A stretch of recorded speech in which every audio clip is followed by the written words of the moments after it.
Hello, I'm David Gower. Welcome to A Century of Cricket. Over the next couple of hours, we're going to remind you of some of the players that made the game great. The master batsmen, the master bowlers, who either terrified or bemused their opposition, and the fielders who took the catches that won the matches. Oh, and that's brilliantly caught! What a fantastic catch! Over the last 100 years, the game has seen many a change. We've gone from the village green and the odd occasional grudge match between England and Australia to a game played in 5 continents with 9 test-playing nations and a host of other countries where the game is played, enjoyed and nurtured. Some things, though, stubbornly never change. There's still the danger, the passion, the excitement, the weather, the tea break, the odd inexplicable batting lapse, the unplayable delivery. They're all here in A Century of Cricket.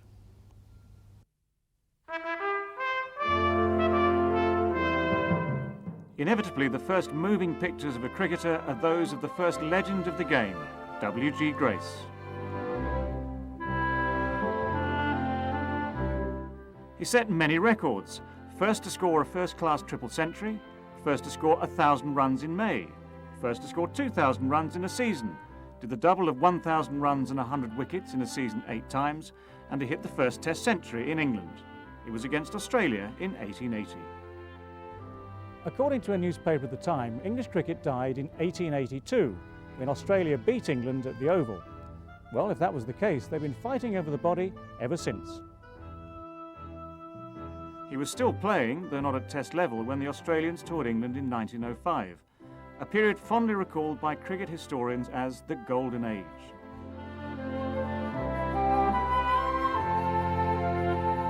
These are just some of the better-known names from both sides.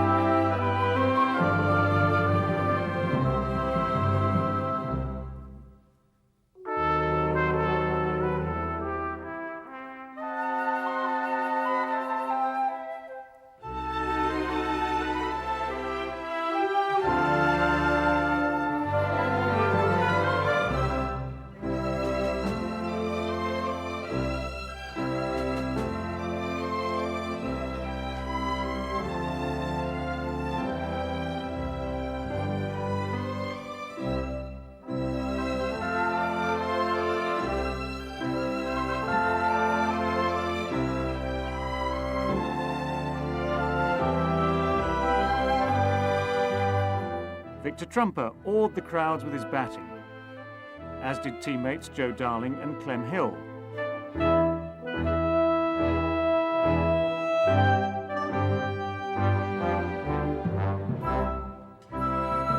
But the Victorians in all their finery got their wish and England were triumphant.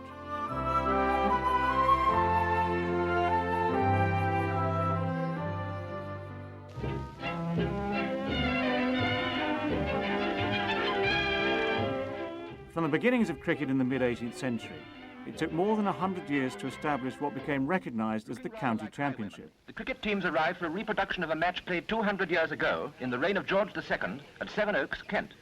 Ye cost of a piece of money, tossing up in other words, sets the 1734 Test match going.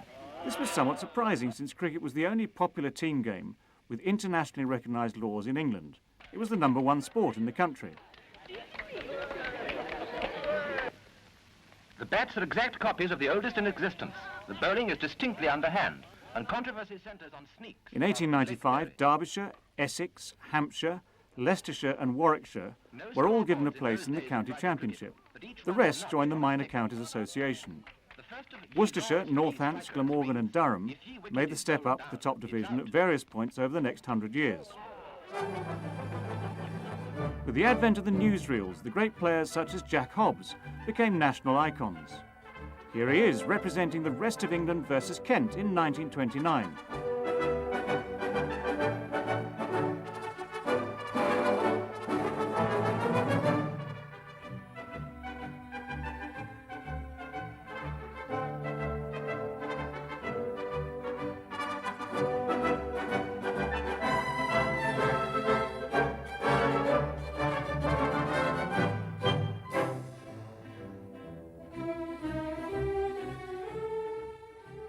And this is Yorkshire's George Hurst, a hero of the Ashes winning team of 1905, and still to this day the only man to have taken 200 wickets and scored 2,000 runs in a summer.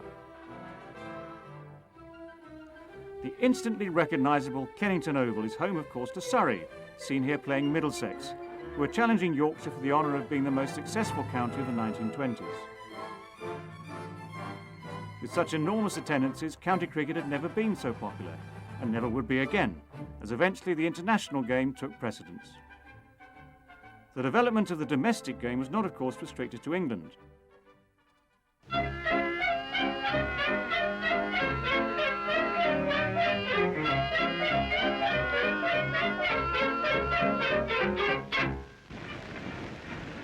Here come the Englishmen, Harold Gilligan leading. There's Dewdleep Singy. And Frank Willey, who we've seen here before, he's getting a great welcome back too.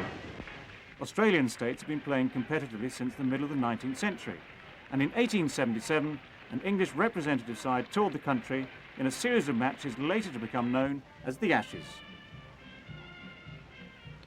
This is the New South Wales side of 1929 playing an MCC 11 at the Sydney Oval. Alan Kippax made 108. Archie Jackson... The New South Wales team had some great players within it. They also had the greatest name in cricket, Don Bradman. Don Bradman made 157.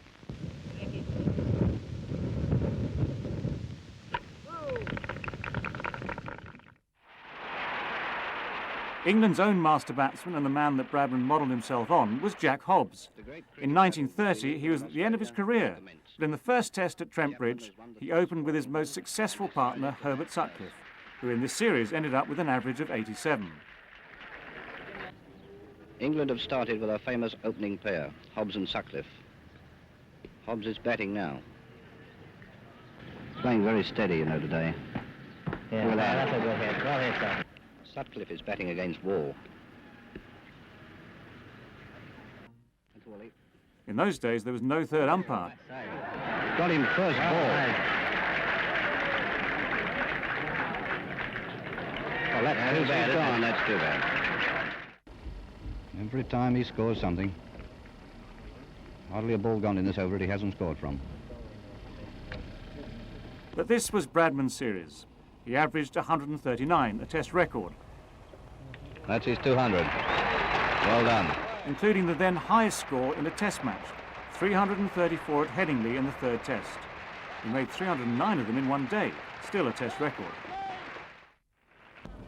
The scoreboard reads remarkable at the end of the first day. 458 is the total, out of which Bradman has made 309 not out. It's a world's record.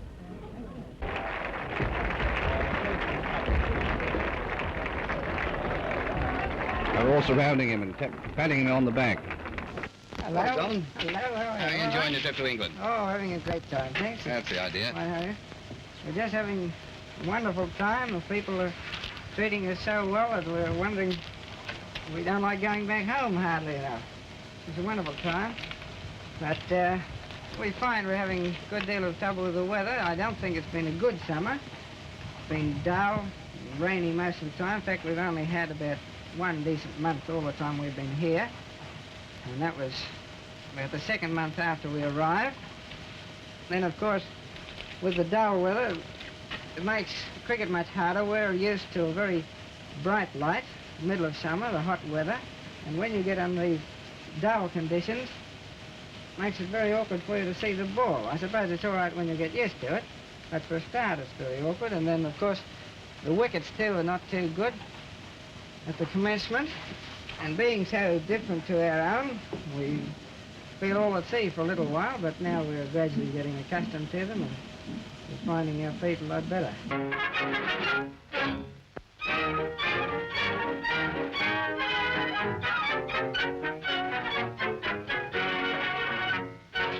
At 11:15, on the 6th day of the 5th and final test match, Sutcliffe and Weissel going to the wicket to continue their innings.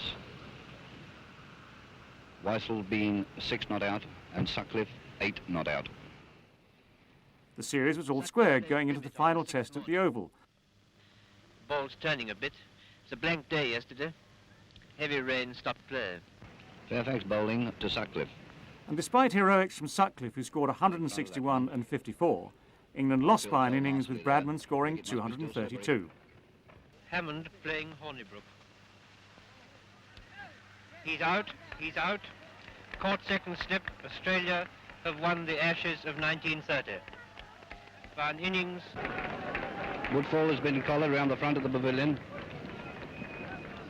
Police are rushing across, protecting the players as they go in. Australia have won a very fine victory, and they deserve to take the Ashes home with them. The Australian team were media superstars before the term had even been invented, and the public couldn't get enough of them. We've enjoyed every minute of it, and I'm anxiously looking forward to the time when I'm hoping to be able to come back again and enjoy another tour throughout England. You've just heard Mr. Richardson say a few moments ago that there are a few bad boys on this side that they need some looking after. He didn't mention any names. I hope he wasn't referring to me, but I think I'll have to have a few words with him afterwards. We have made hosts of friends in the old land, and those members of the side who will be fortunate enough to get a place to tour England in 1934 will no doubt look forward to renewing old acquaintances. Cheerio, everybody. The return series was in Australia in 1932-33. It would turn out to be a watershed in the history of the game, as the controversy that surrounded it extended beyond the boundaries of the cricket pitch and into international politics.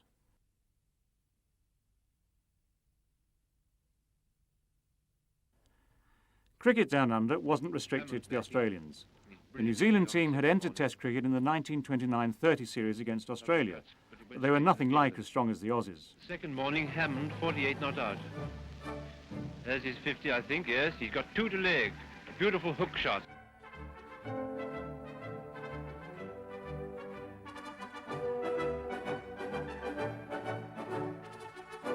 In England, they took some fierce beatings in the first few decades of their existence. Hammond batting. There you go. He must be stumped. No, he got back just in time. The ball came slowly off the wicket. James did it as quickly as he could.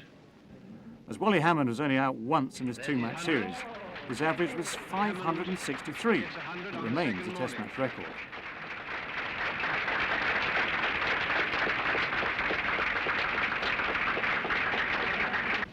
With England at 416 for 4 wickets, Mr. Jardine declared. At the same time, the Australians were convincingly beating the South Africans.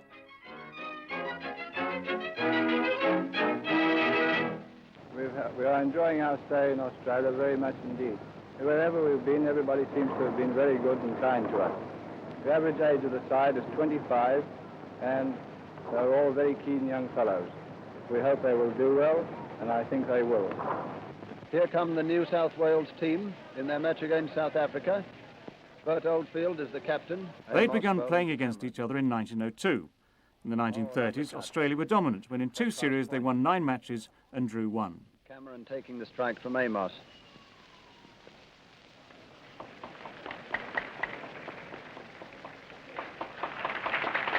And he's got it. The 5th is up.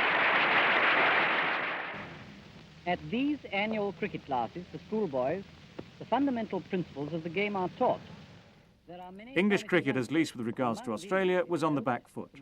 Steps were taken to improve the teaching and practice facilities at places like Lord's. This slow motion shot shows one of our younger players who promises to become a good bat. Mr. Aird, the Assistant Secretary of the MCC, takes the boys and slip catching.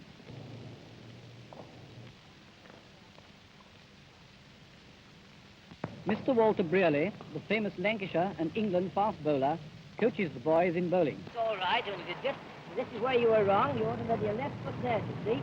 Gone like that, you see. Get your foot right across. Now, what I'm going to bowl the ball myself now to show you how I want you to bowl it, you see.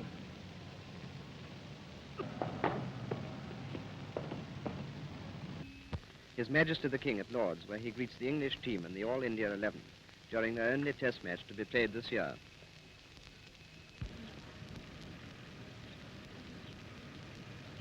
For the first time in the history of cricket, All India is meeting England in a test match at Lord's. England, having won the toss, decide to bat first, and India takes the field. Heavy victories against the younger cricketing nations such as India could still be relied upon. Indians such as Ranjit Singhji, Duleep Singhji and the Nawab of Pataudi had or were playing for England, but this was about to change as India gained test status. Holmes of Yorkshire batting. Bowled. This is their inaugural test match in 1932. But playing Australia in Australia was something else altogether.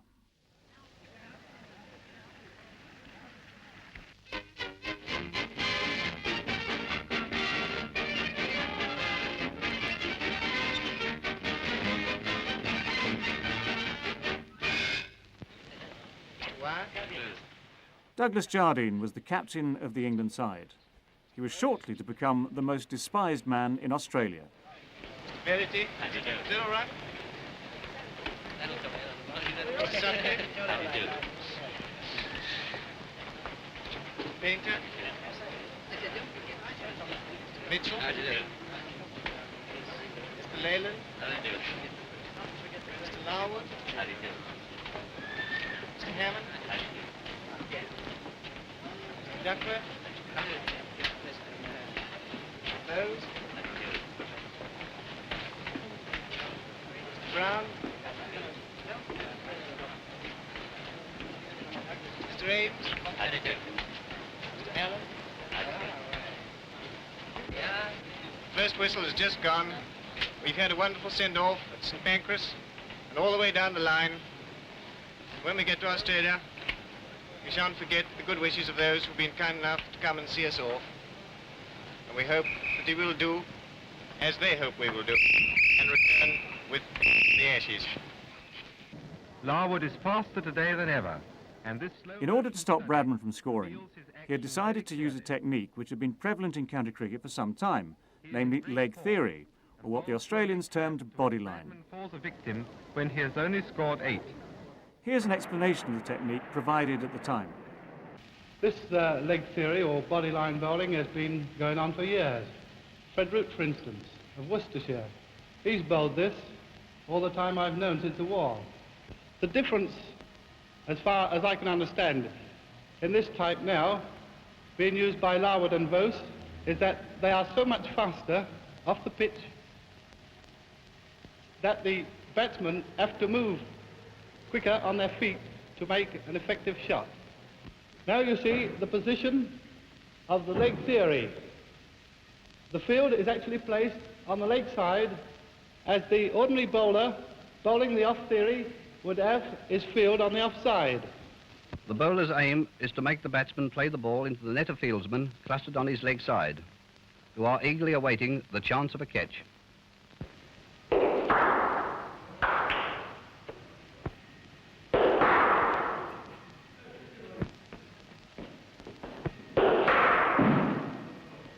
Of course, if the batsman is slow, he stands the risk of being hit by the rising ball, as you see now.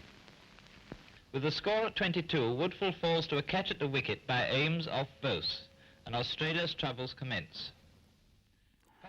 But to make this successful, you needed an explosive but accurate bowler who could bowl short and at leg stump consistently. Jardine had one in the form of Harold Larwood. Larwood sends down his expresses faster than ever, and none of the Australians find a way to deal with them, until Stan McCabe comes in for fourth wicket when 3 wickets have fallen for 82.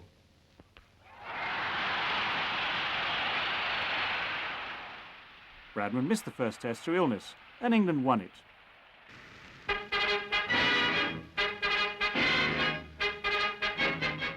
Australia squared the series in Melbourne with a characteristic Bradman century. It was the third test in Adelaide where things were really to come to a head.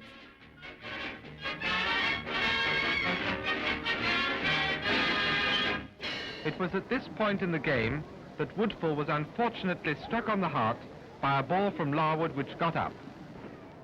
The details are complicated, but it began with the Australian captain, Bill Woodfull, being struck in the chest by Larwood. Confusingly, this happened when Larwood wasn't bowling bodyline. What angered the crowd is that Woodfull recovered, and in the very next over, Jardine did set a bodyline field.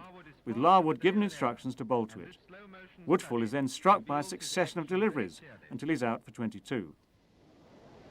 He is in great form and bowls to a leg trap to which Bradman falls a victim when he has only scored 8.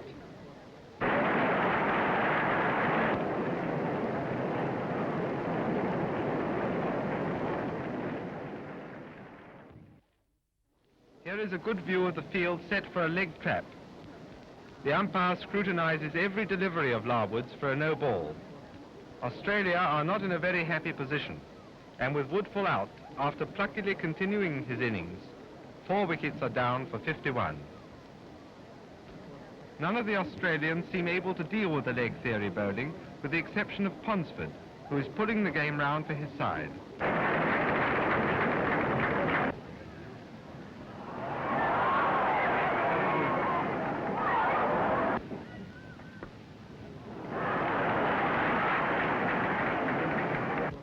Oldfield is now his partner, but the English players are very... Then Bert Oldfield was struck on the head by Larwood. Once more, when not bowling bodyline, but the crowd went berserk, with some of the English players honestly fearing for their lives.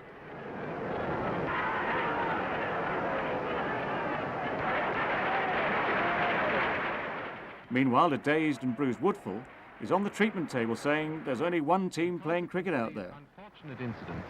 Larwood is submitted to a good deal of barracking. The Australian Board of Cricket Control cabled the MCC, accusing them of being unsportsmanlike. He is not deterred, however, and O'Reilly is another quick victim. The British government got involved and prepared to call in outstanding loans. Australia was at the time still struggling through the depths of the Depression. They withdrew the accusation and the tour continued. When Ward is bowled, the Australian innings closes for 222 runs, 119 behind England's total, and England eventually win one of the most sensational cricket matches ever played. Douglas Jardine was the sort of man that the Australians hate on paper. He was arrogant, ruthless, unsympathetic, and had an ill-disguised loathing of colonials, even the ones in his own team, such as the Nawab of Pataudi. But it was Larwood who was scapegoated. He was instructed to apologise to the Australian public. He refused. He had followed the directions of Jardine, and as a player, not a gentleman, he couldn't afford to refuse them. He never played for England again.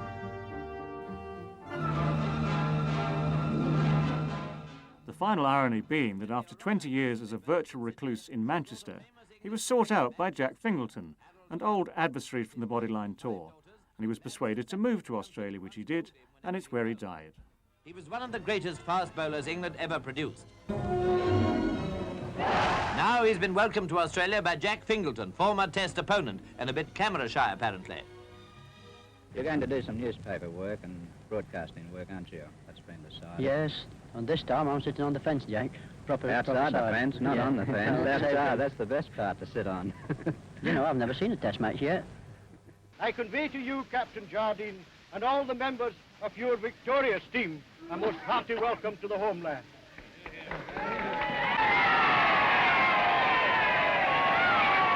I have to thank you, Mr. Provost, on behalf of the great team that it was my privilege to lead, and myself, for this extraordinary kind welcome to us, back to our homeland, as you so happily put it.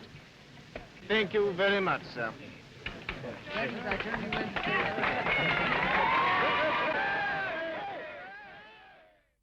The rise of West Indies cricket has been irresistible. Built upon a foundation of ferocious pace bowling and destructive batting, and it seems an apparent desire to entertain the fans at all costs, the Maroon Caps of the West Indies have been amongst the most feared sights at grounds all around the world. But they arrived on the scene in a rather more sedate fashion.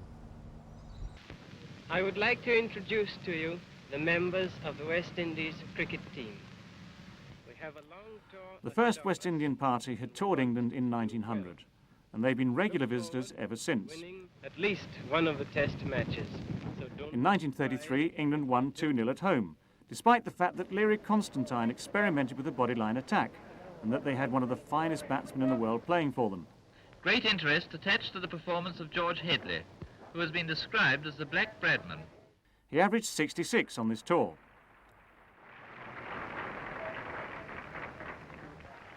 Headley proved a most delightful bat and soon had the crowd with him.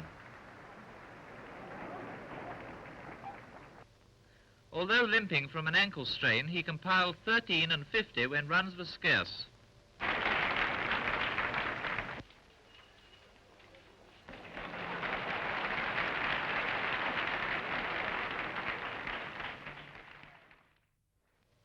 But eventually, Verity bowled Griffith round his legs, and it was all over.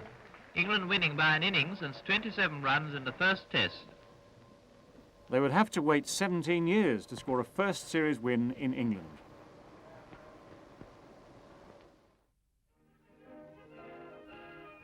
Revenge for the Bodyline series was quick in coming. The heroic Bowes caught Bradman, bowled O'Reilly 2. Finally, Allen, 26, is stumped off Grimmett. Total 145. 526 too few. Immediately, the players are after souvenirs of the match. And the crowd is after the players to congratulate them. As they gather at the pavilion, Woodfull appears on the balcony. And it must have been particularly sweet for Bill Woodfull. But still, this address to camera produced some startling admissions from the Australian captain. I want to speak to you as a fellow Briton. We are all of the same big British family, with the best reasons for enjoying together not only our famous old games, but also for cooperating in business. For years, Australia has been, next to India, Britain's best customer.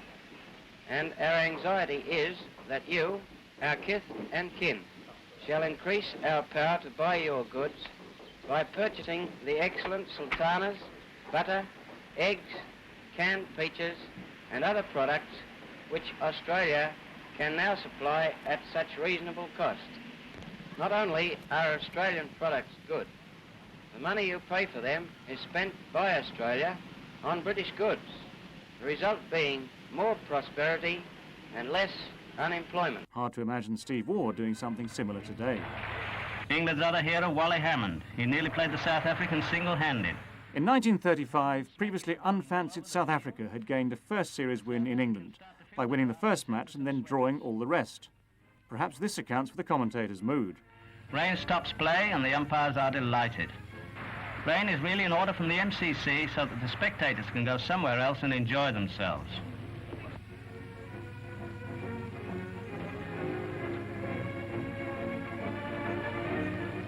That's Hartstaff's innings. He was in such a short time that he need not have dressed up for it. The game ends in a dreary exhibition of defensive tactics by the South Africans. Here you see the South Africans saving the game. They can save it up for Christmas as far as I'm concerned. If this is cricket, I'd rather join the army and see the world. Jack Hobbs, fated on his retirement from first-class cricket by his star newspaper colleagues and a distinguished company of famous sportsmen, is the recipient of a telegram from His Majesty the King, which, read by Viscount Cobham, refers to a farewell dinner to that great cricketer, Jack Hobbs. It has been a wonderful life, full of delightful associations, varied experiences, happy memories, enriched by friendships formed at home and beyond the seas. Yet amidst all these pleasant recollections, oft times there is one sad thought: my failure to score my 200th century. Still, 197's not a bad record, Jack. In an era of red zones, snickometers and the third umpire, it's interesting to note that such innovations are not restricted to modern television. These shots of famous cricketers, like Larwood, for instance.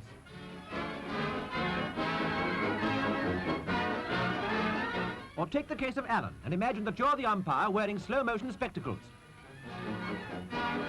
Was that a no ball?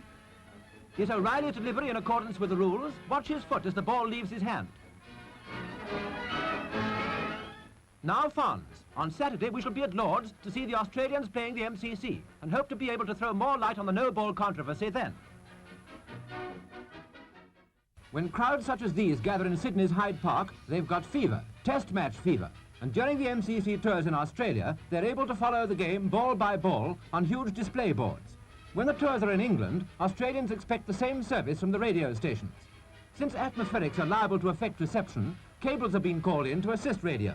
It's a very ingenious scheme, as you'll see, for the atmosphere of a broadcast from the ground is retained, although the transmission is made in Australia on minute-to-minute information supplied by cable. There's no time to explain the whole paraphernalia, but there's an effects man to reproduce crowd scenes from a record, and you'll be amused by the use of the commentator's pencil to denote bat meeting bull at the right moment in his commentary. Ball into Bradman.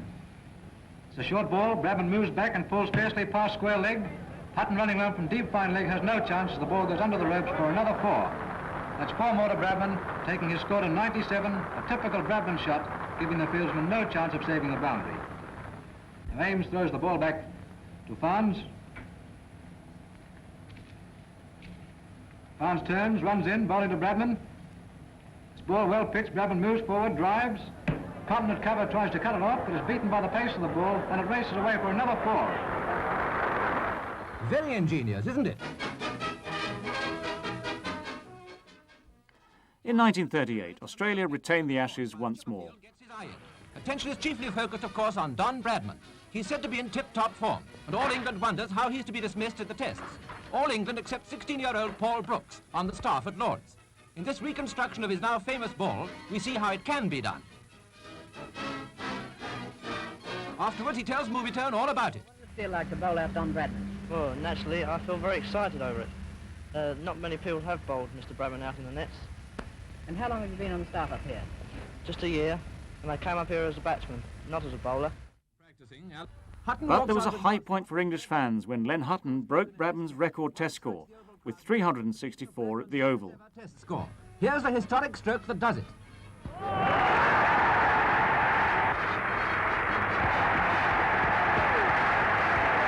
Bradman is first to congratulate Hutton.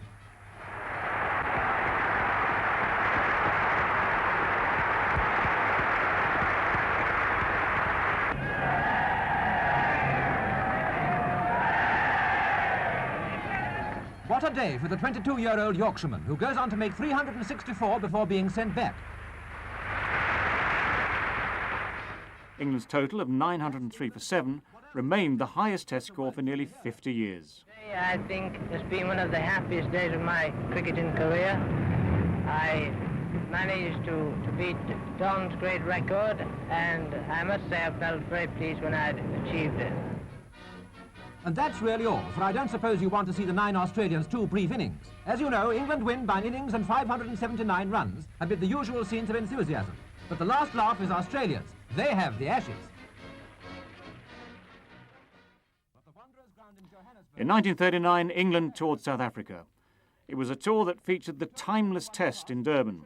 It lasted 10 days and was a draw. The experiment wasn't repeated. Gibb, however, is in good form, and in the company of Painter puts England in a sound position. There must be a fine view from that skyscraper.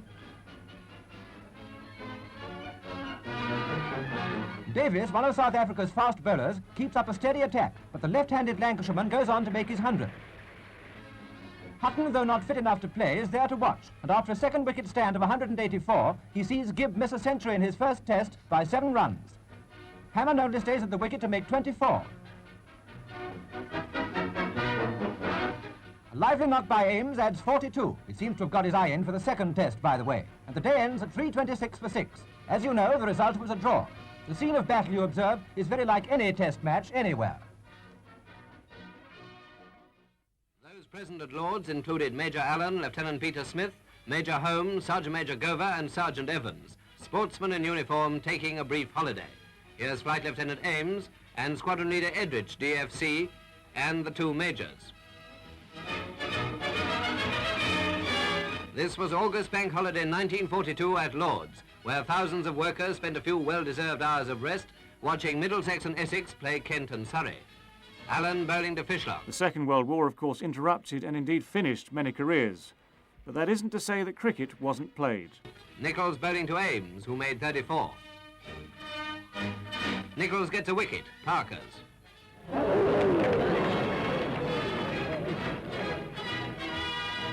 Young Bailey of Essex, fresh from school bowling. He took 4 for 36, 3 of them in his first over.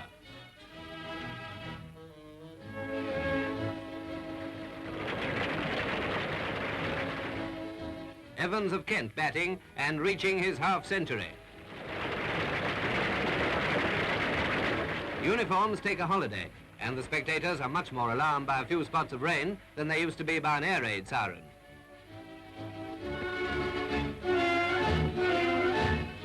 Americans in the crowd were no doubt completely mystified by the whole thing. There you are, boys.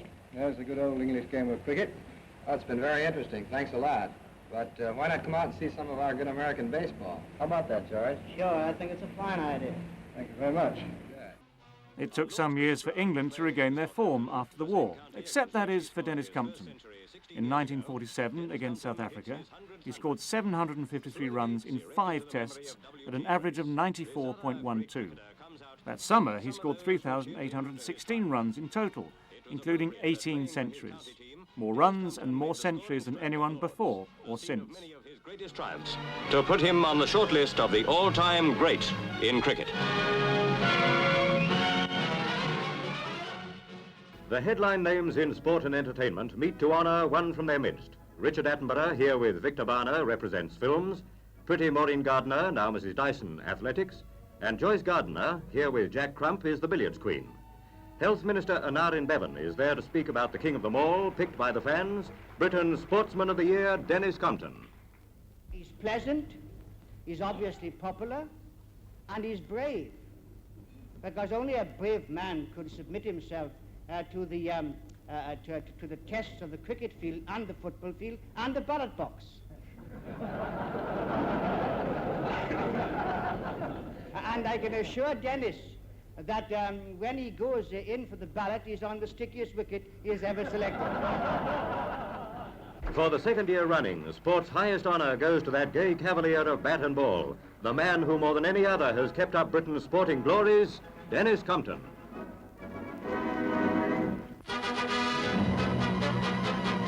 Fremantle gave the Australian cricketers a great farewell as they left aboard the P&O liner Strathaired on their way to Britain. In 1948, the Australians were back again. They went home with the accolade of being the best touring side of all time. With Bradman as captain on his final tour, they went through the series unbeaten at either test or county level. By way of contrast, here's Douglas Ring. And Don Bradman himself, playing deck quoits with one of the passengers. There was nothing very strenuous, as you see. Here's Sam Loxton doing a bit of gentle bowling, together with young Harvey and Ernest Toshak. Ray Lindwall couldn't possibly do any serious fast bowling on deck, so he contented himself with loosening up exercise. Oh yes, there was a cricket match, and it was watched with a keen eye by the manager of the team, Keith Johnston. Bill O'Reilly, now a cricket correspondent, bows to a passenger with Ian Johnson behind the sticks. Fingleton fielding. Like O'Reilly, he writes about the game nowadays. Of course, from England's point of view, it might be a good idea if Captain Allen skippered the Aussies and Don were to command the liner.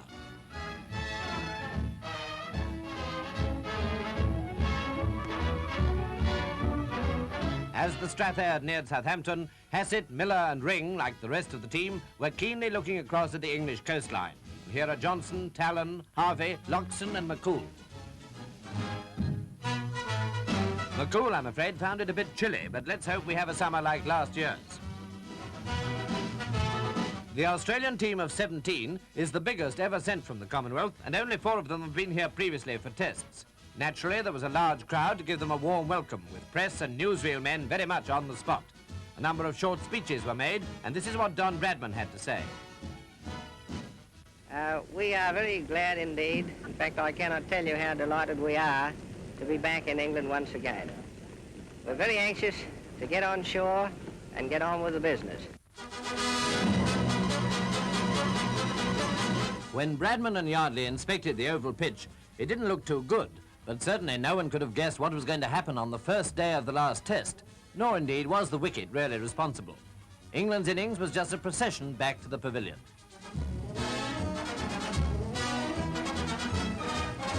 Dews, 1, was first to go. He was soon followed by Edridge, 3.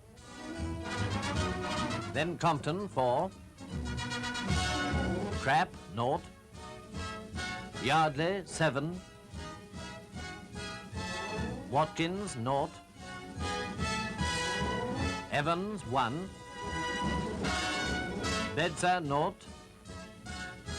Lindwall, 6 for 20, bowls Young for naught.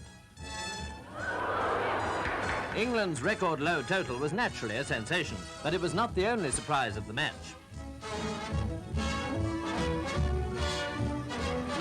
When England took the field, Barnes and Morris made a good start, and Barnes' wicket fell at 117. Enter Don Bradman, who got a great ovation. Famously, Bradman needed only 4 runs in his final international innings at the Oval to end with an average of 100. Then a special cheer on the field. He was out for naught.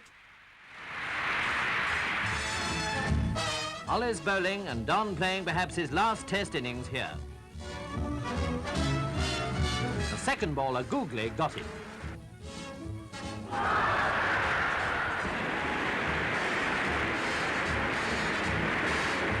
Well, it isn't often you get a big hand when you make a duck, but this was different.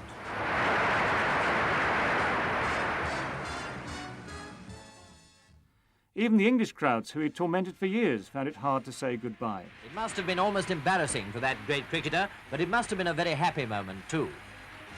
Yardley, who has described Don as the greatest cricketer of all time, called on the crowd to give him 3 special cheers, which they did with a will.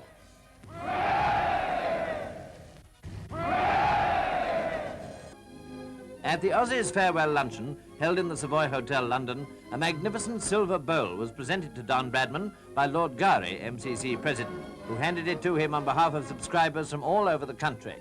This was a happy occasion for Don and his team, and it must have been a thrilling one indeed for the 9 young cricketers chosen by Ballard to represent the schoolboys of Britain and seen listening enthralled to Norman Yardley, England's captain. Bradman, on the eve of retirement, was in a somewhat serious mood. I think there comes a time in every man's life, irrespective of whether he may still be good enough to carry on or not, that he should make way for a younger man. I feel that in my own case, and I think I'm probably the best judge of the many little creaks and groans that go on in my joints throughout the day, especially when we're out in the field. And I'm quite sure I shall have no regrets at all in having to sit in the pavilion and watch the other fellows. However, I do trust that in some other capacity I may be able to serve this wonderful game for many years to come. And in conclusion, may I just say, let us all continue to work for the well-being and the prosperity of this great British heritage, cricket.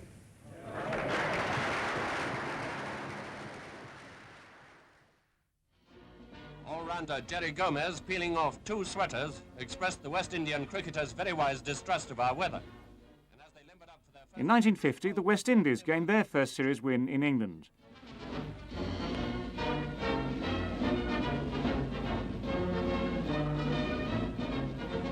Left-hander John Goddard captains a team strong in all departments of the game. Here's that fine batsman Everton Weekes with Bob Christiani, reserve keeper. Clyde Walcott, number 1 wicket-keeper, is another sound bat. Tall Lance Pierre is a fast bowler from Trinidad. Jeff Stolmeyer, one of many likely run-getters. And Sonny Ramadeen, a bowler who spins both ways and a good bat into the bargain. With Mr. Kidney, the manager, beside him, Goddard sums up the prospects. We have a very strong batting team and bowlers fairly good, backed by good fielding. The 3 Ws, Weekes, Worrell and Walcott, aided by the bowling of Ramadeen and Valentine, engineered a comfortable 3-1 victory. The West Indies were here to stay.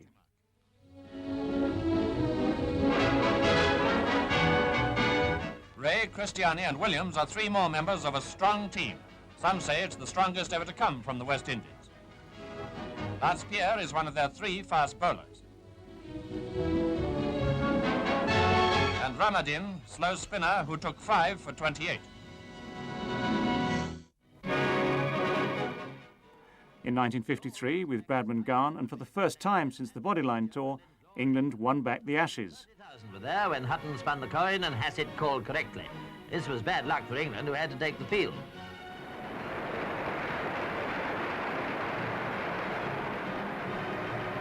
Sir Donald Bradman was present, but strictly in the role of critic today. The Australian skipper, accompanied by left-hander Morris, came out to face the onslaught of the formidable Bedser. Quite early on, Hassett nearly gave a chance, or perhaps it was one, but he survived anyway. Now Statham at full speed.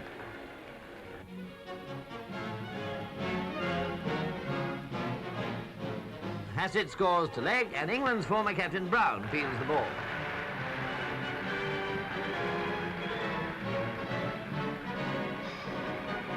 Runs were coming along all right when Hutton and Brown had a conference on tactics, and Brown took a turn from the nursery end. The Australian Premier, Mr. Menzies, and the Duke of Norfolk were two very keen spectators, and presently when Bedser came on again, they saw Morris beautifully stumped by Evans for 30.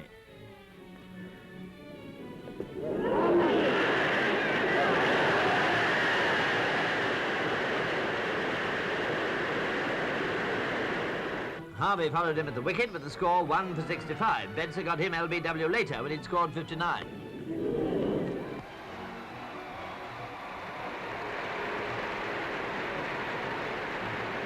Next, that great all-rounder Miller, who stayed to make 25 and to see his captain pass the 100.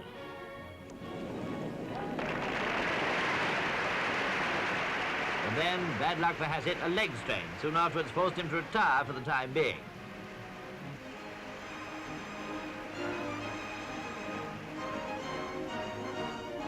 And my hat, was it hot out there. A little refreshment now and then was most welcome. Spectators, too, seemed to feel the heat, when none of us quite used to it this year so far. Wardle had a most successful spell of bowling. He had whole court for 13, and he kept up the good work presently getting Benno LBW.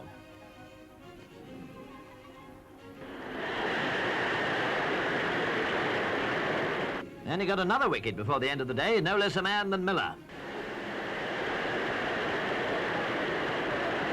Cricket fans present in full force next day saw Hassett take up his innings again.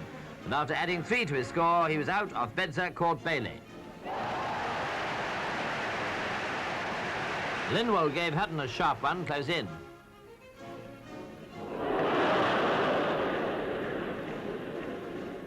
And presently Statham dismissed the Australian fast bowler, clean bowled for 9.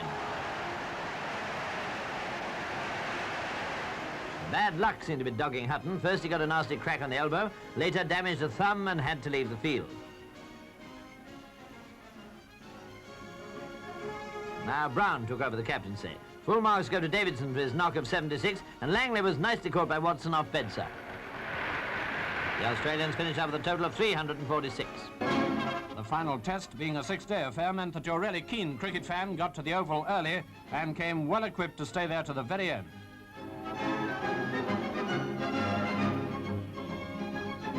Queues, in fact, soon formed, and various methods were adopted for passing the time until the gates were open. When Hassett won the toss again, he equalled Sir Stanley Jackson's 1905 record of winning all 5 in the series. England had to take the field, of course, a serious disadvantage in this crucial match.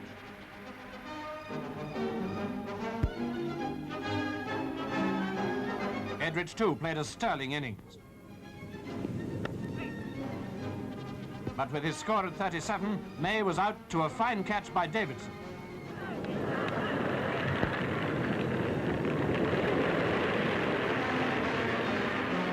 "44 more runs to get now, and Compton as Edridge's partner." Bedser opened the attack, which for the first time in these tests included Freddie Truman expresses.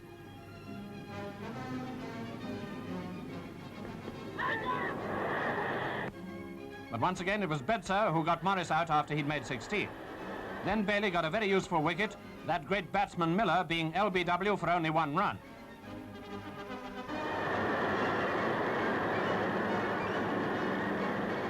England was certainly making a good start.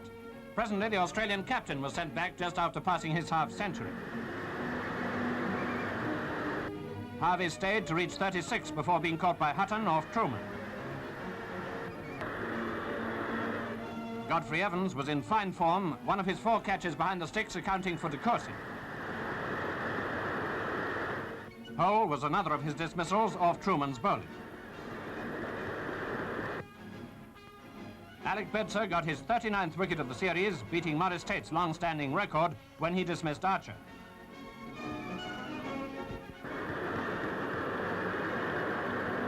But alas for England, Lindwall came to Australia's rescue. Passing his 50, he went on to make 62, and the Aussies eventually reached a first innings total of 275. Well, it might have been better and it might have been worse. Lindwall did his best to get Hutton out. But the English skipper only lost his cap, not his wicket, before an appeal against the light was upheld and the first day's cricket ended.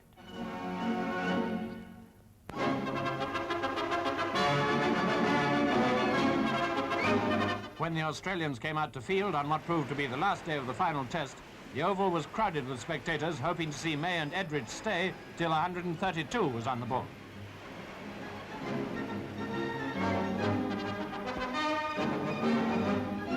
May indeed was in first-class form.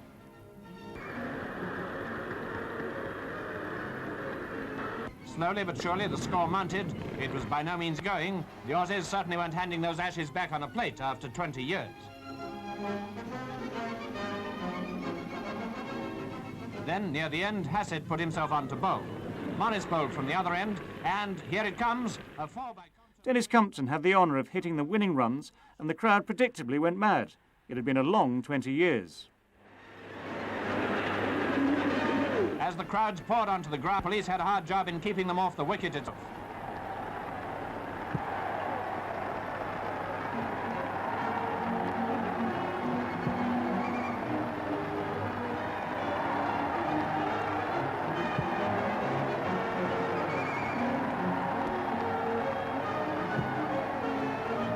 Edridge and the other cricketers on the field had an even harder job getting back to the pavilion.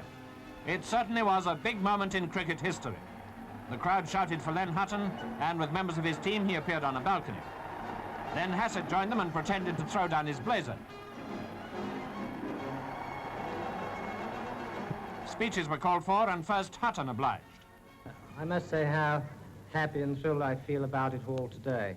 And to happen here at the Oval, which of course has always been a very happy hunting ground for me, but I feel a little bit sorry. I feel a little bit sorry for my friend Lindsay Hassett, who has had a very hard time this season, and what a wonderful opposition captain he has been to play against. Then it was Lindsay Hassett's turn. I would just like to offer my congratulations to Len and to all of the English team. There's no doubt about this victory. They earned it right from the very first ball to the second last over anyway. We'll be waiting for you in Australia in a couple of years' time. And I hope anyway, when whoever wins out there, that the cricket will be just as enjoyable and the result just as close as this series. Thank you very much.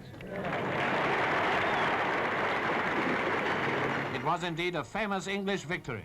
Here are the men who won it, not forgetting the ashes they got back. The Yorkshire town of Pudsey near Leeds laid on a tremendous reception for England's victorious cricket captain, Len Hutton. One of his greatest friends, Herbert Sutcliffe, that famous cricketer, helped to do the honours. When it came to Len's turn to speak, he said it was easier to address the people of his hometown than to face Lindwall and Miller at the wicket. It was obviously a very happy occasion. Frank Tyson, the strong right arm of England's victory at Melbourne. Taking 7 wickets for 27 runs, he recorded the best analysis of any fast bowler in a match between England and Australia. This triumphant achievement... They even retained the Ashes in 1955, helped by performances from one of the fastest bowlers of all time, Frank Typhoon Tyson. 73 for 6 becomes 73 for 7 as the Australians collapse. In 1956, Jim Laker beat the Aussies at Old Trafford almost single-handedly. He returned the best figures of all time for a bowler, 9 for 37 in the first innings and 10 for 53 in the second, a record for all first-class cricket, let alone tests. Ron Archer, stumped by Evans. And then Maddox is bowled Laker.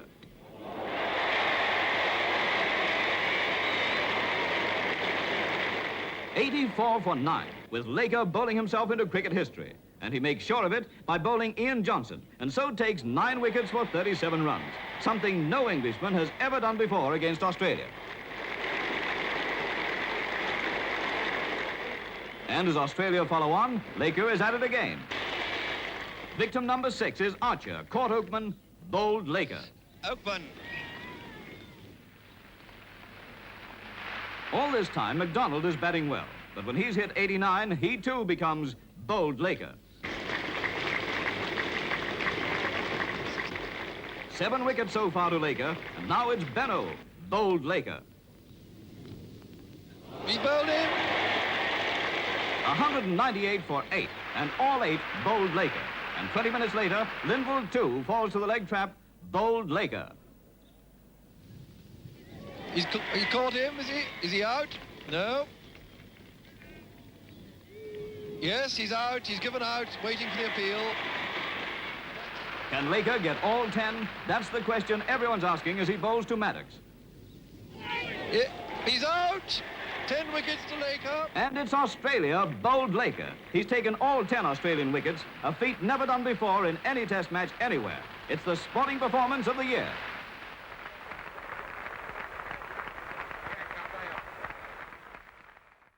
Titmus and Boycott open for England. After the barren years of the 1950s, the Australians were putting together another run of Ashes formed during the 1960s. In 1964, 2 redoubtable Yorkshiremen turned out for England. Geoff Boycott was making his debut.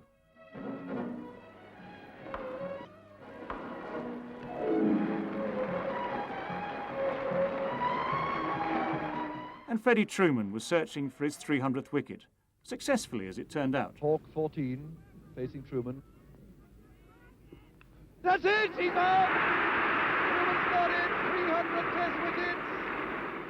I think I can state quite safely and surely that this is a feat that will never again be matched.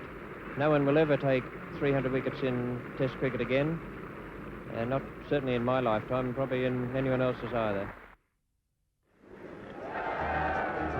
The Wisden Trophy was introduced in 1963 for Test series between England and the West Indies. Under captain Frank Worrell, the West Indies won the inaugural series 3-1. And joy becomes jubilation.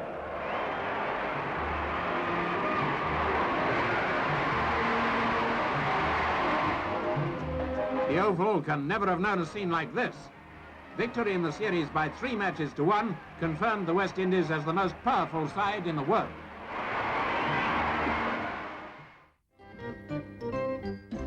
Colin Cowdrey's side managed to win it back again in 1969, thanks in part to a generous declaration on the part of Gary Sobers in the deciding test.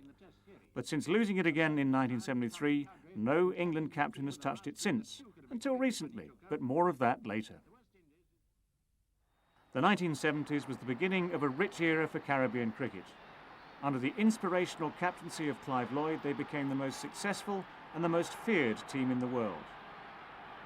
He was succeeded by Vivian Richards, who maintained the astonishing run of success. In 1976, with Lloyd as captain, they beat England 3-0. Richards made his mark in his first test in England, scoring 232. He would top the series averages with 118.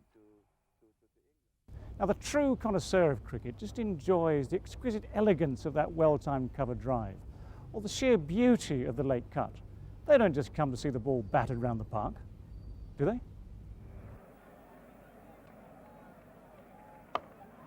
What a marvellous stroke. He's played no better shot than that in the whole of this series. I think it was the second World Cup that we played in, and having won the first one, you know, I think we played England in the final, and we were in some sort of trouble. And these are the times that I feel that maybe someone would be remembered when you do things when it's supposed to be the impossible. It was nice to end up that particular match, 138 not out, and being on the winners watched them as well. It was something that was special, because I think any young man looks forward to that, having played a great part in helping to win the World Cup for your country. In 1984, he was back again. He made what many observers still consider to be one of the finest one-day innings of all time, 189 out of a total of 272 at Old Trafford. We were almost dead and buried. You could hear, notably some of the comments, that wow, one more wicket and that's it. It's an easy win for England, you know. But it goes to show you that one never count your chickens before they hatch. It's always very important that you try towards the end. And when you get every man out, as they've said, maybe I've heard this old saying that it's never over until the fat lady sings.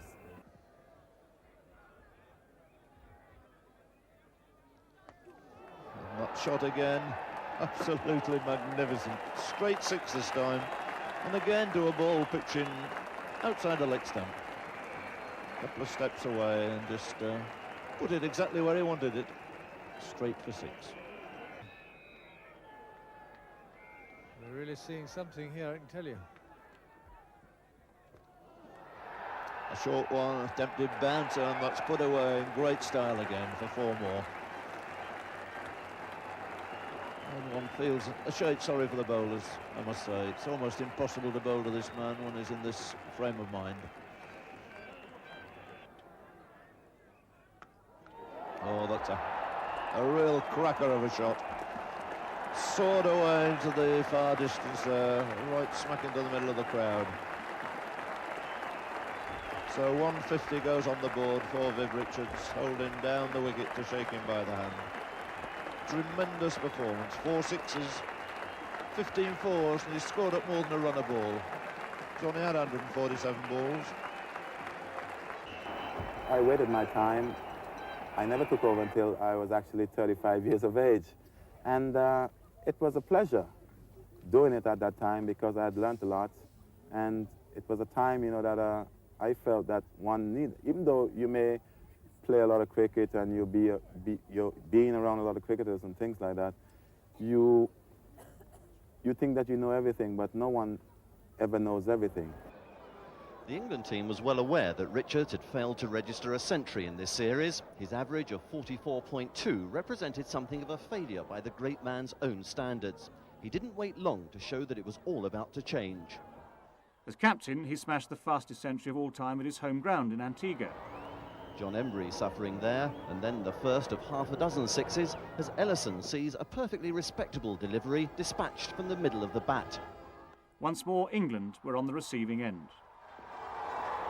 They always say that the best batsmen let the top hand dominate their shots. Richards puts that theory to the ultimate test.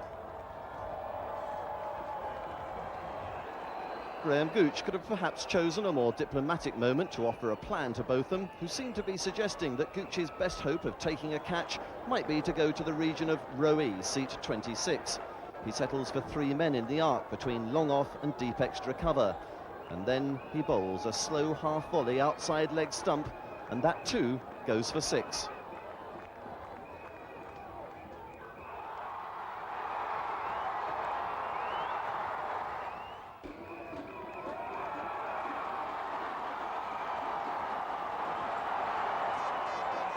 If Richards could have chosen anywhere in the world to score a century like this, his home ground in St John's, Antigua, would have been the venue, and the crowd gave him a rapturous reception. It was the fastest Test century of all time, coming from only 56 balls in 70 minutes. To put that into context, Botham took all of 86 balls for his whirlwind century off the Australians at Headingley in 1981. Richards' second 50 took just 21 balls, and in all he struck 6 sixes and 7 fours. And this was the last 6 before the end of the innings. He retired in 1991. It's a game that I will enjoy and will continue to love, and hope that maybe some of our younger players do love it that particularly, because when you are in love with something like that, most certainly you're going to treat it with that particular passion and maybe cuddle it a little bit more and cherish it.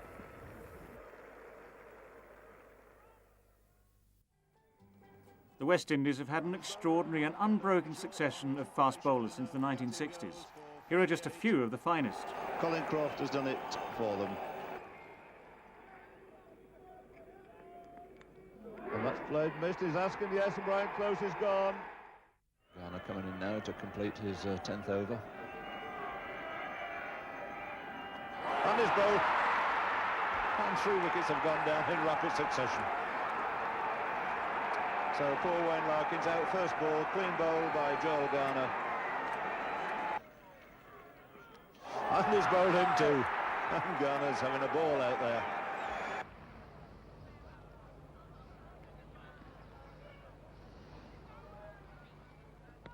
Oh, what did that hit? He's out? Well, it was the most extraordinary dismissal. What, in fact, was a short ball, a bouncer, which didn't bounce very much. Mickey Stewart ducked, but he didn't get his bat out of the way, and the ball actually hit his bat when he wasn't looking.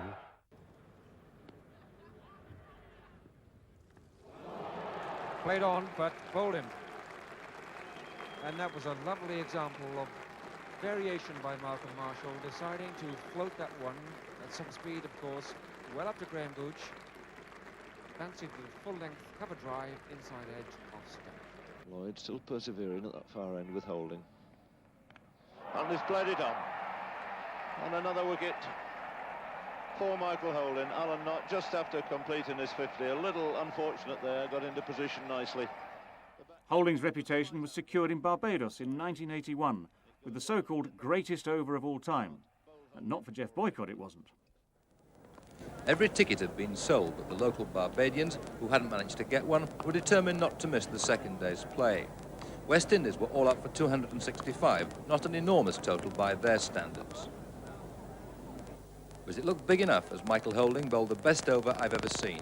It was his first, and the unfortunate batsman was Jeff Boycott. That was the first ball which Boycott just survived. The next ball whistled past his off-stump as he tried to play it. After 5 balls, Boycott was still there, but the 6th was simply unplayable.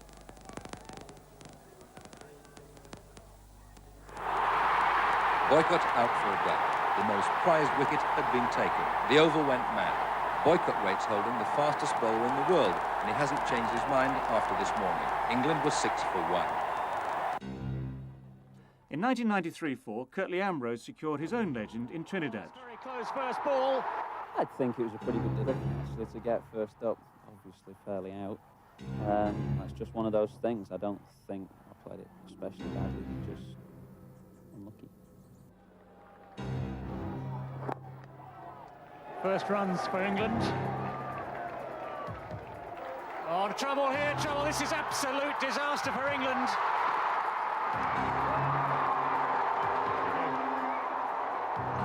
Curtly's a much better bowler when he's either got his back to the wall or whether when he senses a kind of breakthrough. He obviously sniffed an opportunity there. That gave him a lift and the other players around him.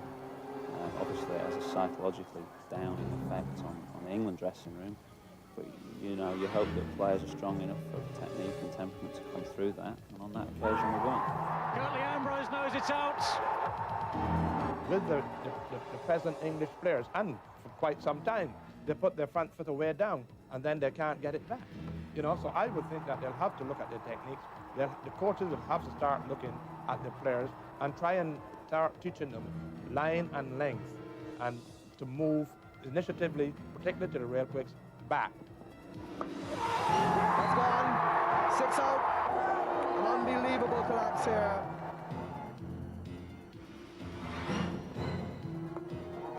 That's gone. Simmons takes the catch, a second slip.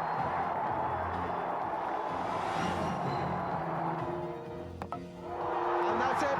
Curtly Ambrose strikes again. And England are 40 for 8. What about when the wickets were tumbling? It must have been chaos in there. I don't know. I sat in the shower just hearing the roars. We went to Taunton chasing 70 and we're 15 for 7, so cricket throws up these anomalies, but usually Test cricket you find an international side is strong enough to come through these things, but we weren't last night. That's in the air. Benjamin down there for it. The match is over. The West Indies have won. Last night, for an hour and a half, was one of the most dramatic and exciting parts of a Test match that I've ever seen.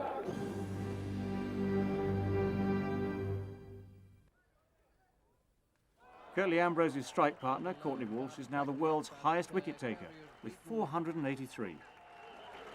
By the pace of it as much as anything, and England now 105 for 6. And it's over the top, the glorious... Importantly, the bowlers have been well backed up by their batsmen. As well as Lloyd and Richards, there have been others like Gordon Greenidge. To complete quite a brilliant 100. That's 4, and that's his 100. Not the finest shot with which to bring it up, but that is a century in each innings for Gordon Greenidge. 134 in the first innings, 101 in the second innings of this match.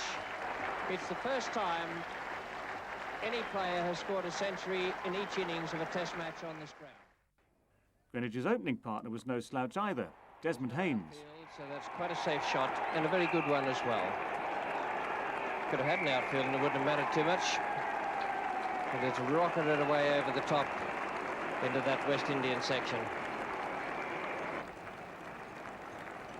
The runs rattling along. Little tension, little nerves out there for Haynes. And it's through all right this time. That's his 100. And he gives a little leap of joy, Desmond Haynes. And everything off, helmet off, he's absolutely delighted.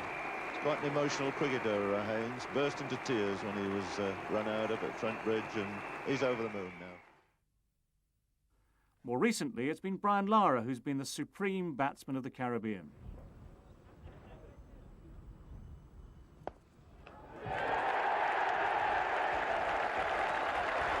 For Warwickshire against Durham, he scored his world record-breaking 501. This was as much a feat of endurance as a feat of skill, where on a slow pitch he faced some pretty tired bowling.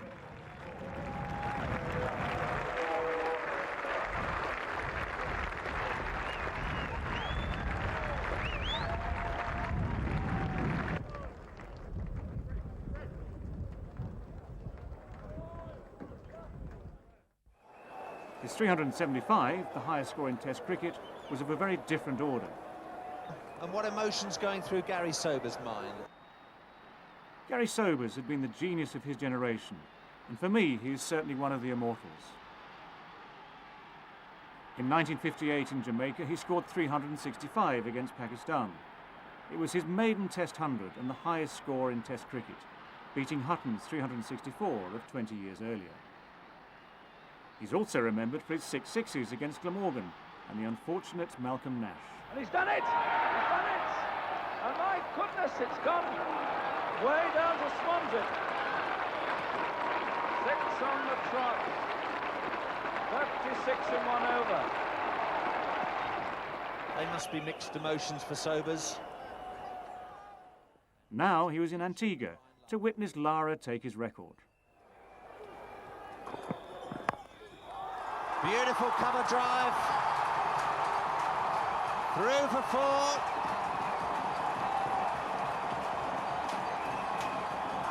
.365. He's equalled Gary Sobers. 365 not out. Brian Lara. He's passed Leonard Hutton.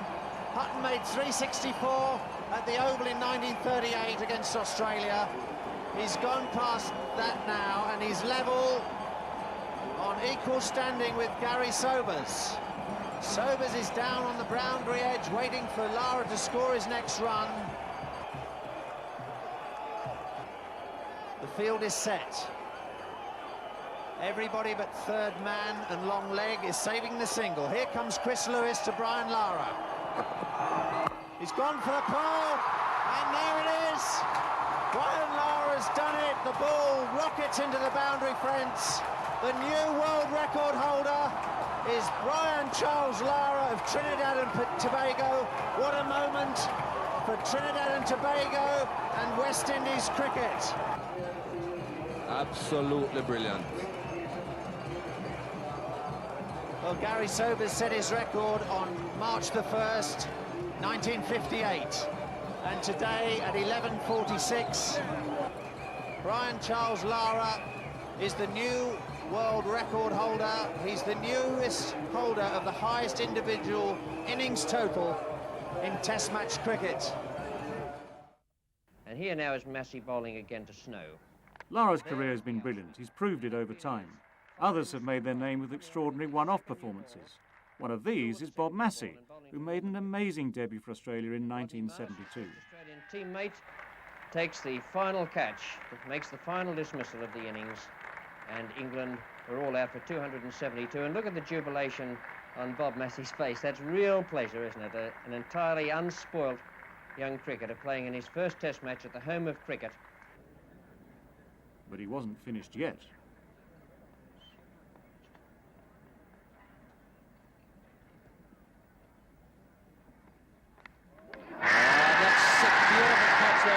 Marsh. And what a fine piece of bowling that was by Bob Massey.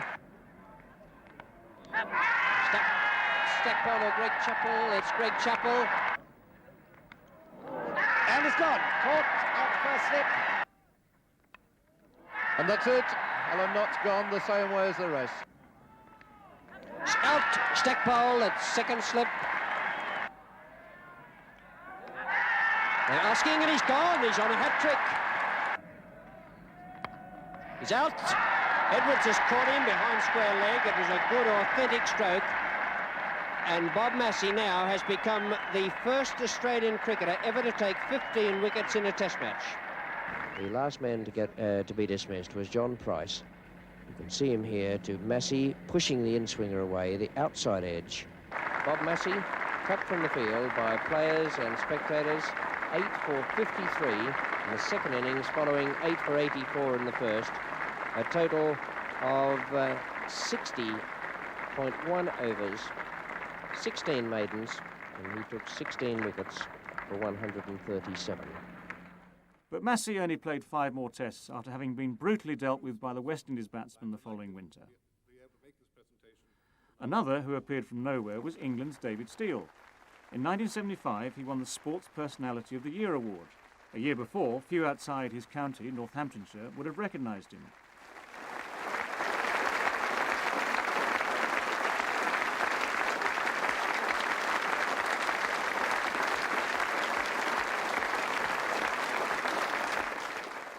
But this self-effacing man was one of the few batsmen who could blunt the pace attacks of the West Indies and Australia. He squared up to a belligerent Jeff Thompson, the fastest bowler in the world, who seemed to be exacting his own revenge for Bodyline 40 years before.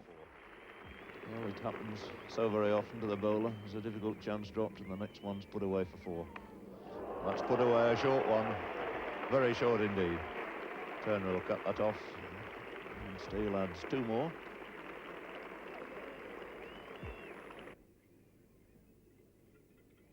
Thompson to Steele. That's a fine shot. First time he's really been able to time the hook off Jeff Thompson, got into position nicely.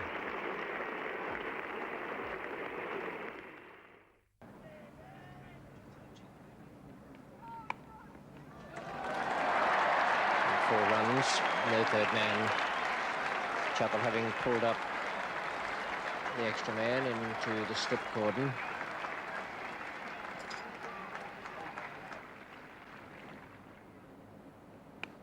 Short one, put away nicely again through mid-wicket by Steele, off the back foot, not hit with any power at all, but nicely timed. The ball hurrying through on this fast oval outfield for 4 runs. And that's off an outside edge, and that'll go through for David Steele's 50.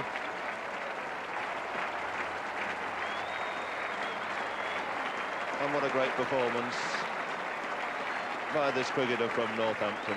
He goes on every match, nothing seems to worry him, plays every ball on its merit. A remarkable achievement by him in this Test match series. And it makes one wonder whether there might not be 1 or 2 other cricketers knocking around county cricket such as he's done, who could do a similar job. 2.5 hours it's taken him. And David Steele won't be appreciating those people coming on to upset and disturb his equilibrium out there.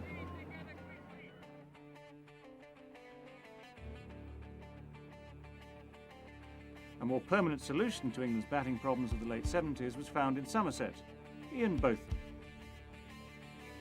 Joining the Test team in 1977, he announced his arrival with a 5-wicket haul, including the captain. Not that Bob Willis was terribly impressed. Got Greg Chappell out with one of the worst deliveries ever bowled in Test match cricket.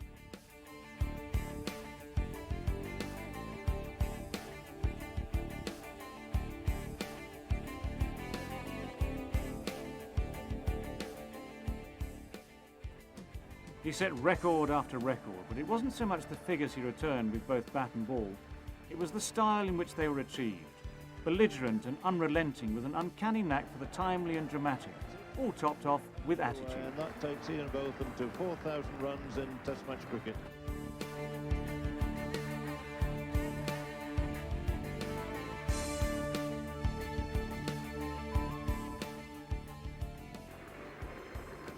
Yeah, what a triumph for him it would be if he could still be batting at 6 o'clock this evening. He'll be best remembered, though, for the summer of 1981, when his exploits, ably supported, I might add, by the likes of Graham Dilley, Bob Willis and some others, turned lost causes into victories.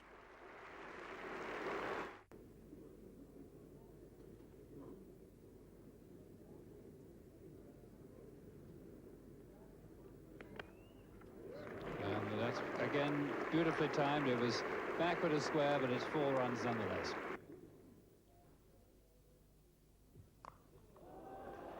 It's 4 runs.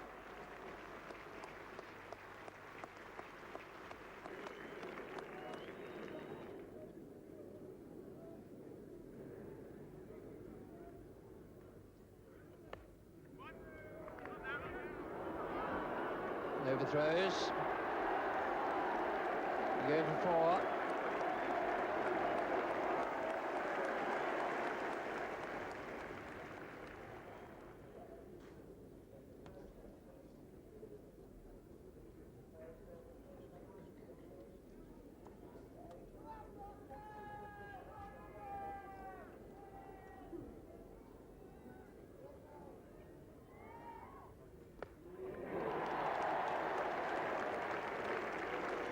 Yep, that's beaten him. 4 more.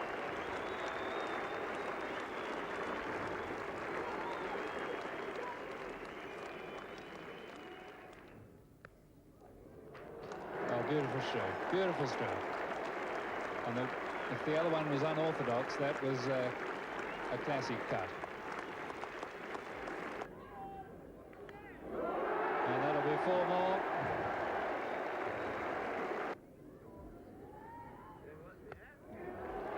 And there is the 100 partnership between Ian Botham and Graham Dilley. In just 70 minutes, which have, if they haven't turned the match upside down, they've certainly turned the character of the match upside down.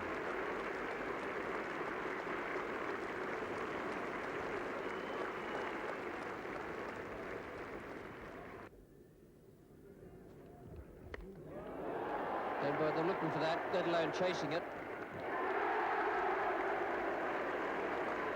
It's going straight into the confectionery stall and out again.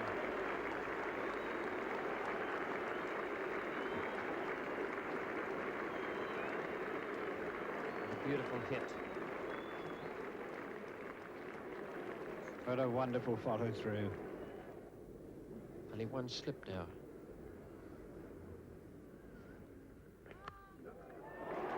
It's a no ball and it's 4. 99 to Botham.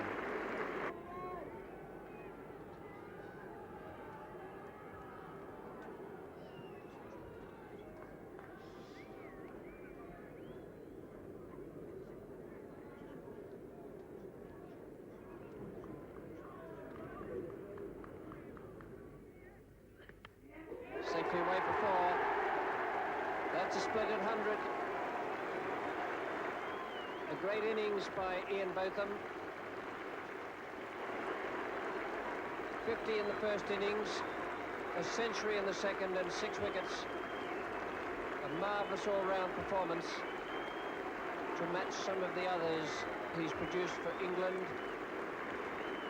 And a marvellous tribute as well from his teammates, all of whom have gathered. And Mike Greeley is just giving him the word to stick around. But if he sticks around for too much longer, will be starting to think in terms of what might England's bowlers do on this pitch. His 7th Test match century, and he faced only 87 balls. Once decried as a vulgar and truncated form of the game, a sort of cheap pop song as compared to the grand symphony of a Test match, one-day cricket has now established itself as a major crowd pleaser and a vital part of any tour. The final at Lord's. Perfect conditions, a full house, hardly daring to believe that this match would live up to the rank of World Cup final. But it did, right from the start, when Roy Fredericks, hoisting Lillee for 6, tragically trod on his wicket.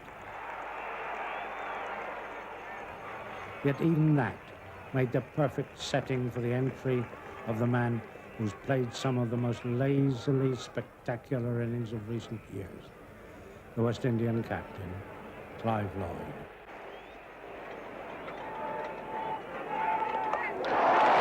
Magnificent hook shot out of the ground. Superb shot there by Lloyd. The West Indian crowd on their feet. No doubt at all about that shot.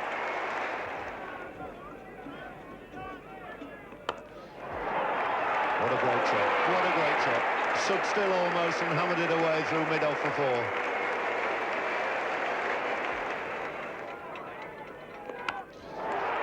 And he's dropped him. A let off there for Clive Lloyd. A disappointed Edwards. It's a fine shot for 4 runs. Just straying in direction. So the 100 comes up now for the West Indies. It's also the 50 partnership between Lloyd and Kanhai in only 49 minutes. And Kanhai's made only 6 of them. So the whole thing dominated this morning by Clive Lloyd.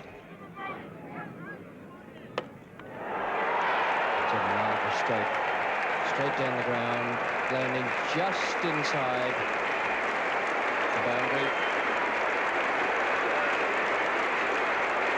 51 to Clive Lloyd.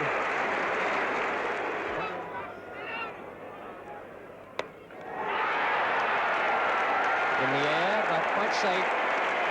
And Kanhai has broken the hold the Australian bowlers have had on him.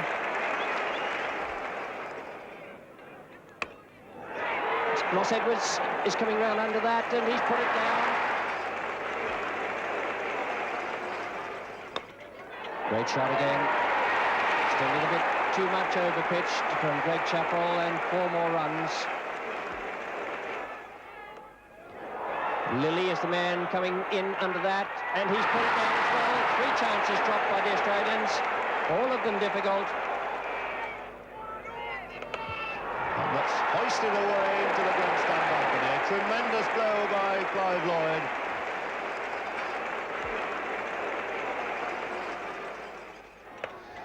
And really hammered that square for 4. And there's no way you can bowl to a man like Clive Lloyd when he's in this sort of form. And the West Indian contingent delirious with excitement now.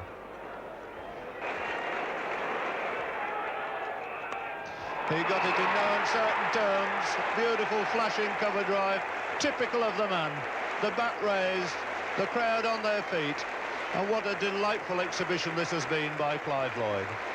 You couldn't really wish to see a better 100 than that in any form of cricket. 100 made out of 190 for 3. And the whole of Lords on their feet applauding this man, whether you're a neutral, whether you're a West Indian or an Australian. Nobody can fail to appreciate it. His 100 coming in exactly 100 minutes off only 82 balls, including 2 sixes and 12 glorious boundaries. Coming on to bowl himself. Australia had more luck against England in India in 1987. This signalled Australia's long march back to supremacy in the world game. So that's the first time he's made a mistake on this tour when he's played it. So what a breakthrough for Alan Border. Mike Gatting caught by Dyer behind the wicket of Alan Border for 41. 135 for 3 now in the 32nd over.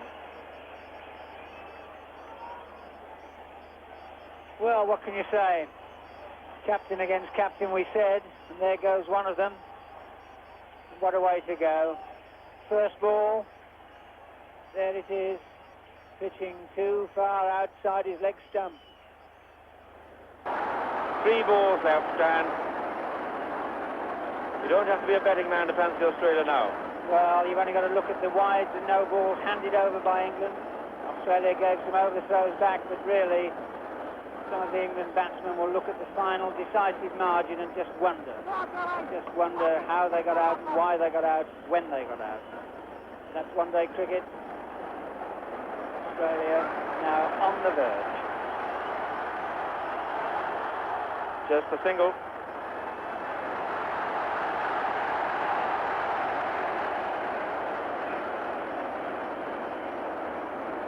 Two balls left. 2 sixes will win it. Australia are now 2 balls, or maybe 1, from victory.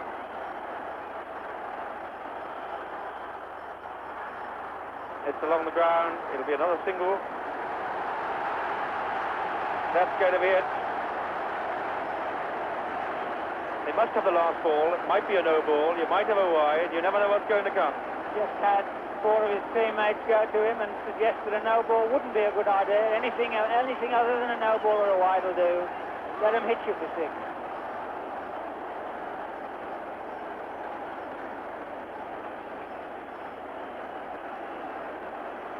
So really all over.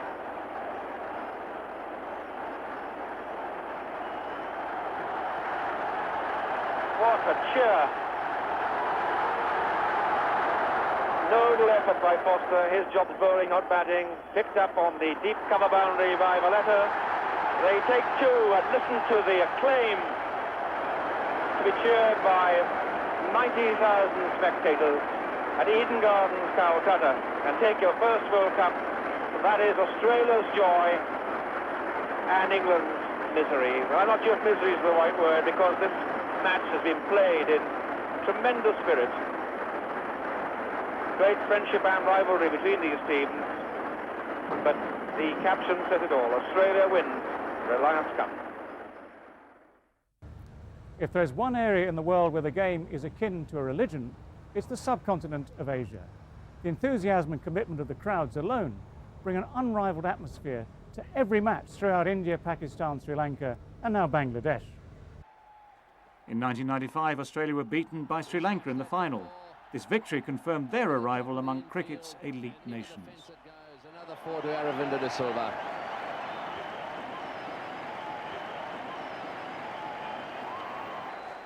Aravinda on 99. 99 of 118 balls. What an innings. Clive Lloyd has made 100 in a World Cup final. So has Viv Richards. And that's it. This is going to be the 3rd. Oh, beautifully played. That's a great century. A great century made when the chips were down by a fantastic batsman. And that really does tell the story.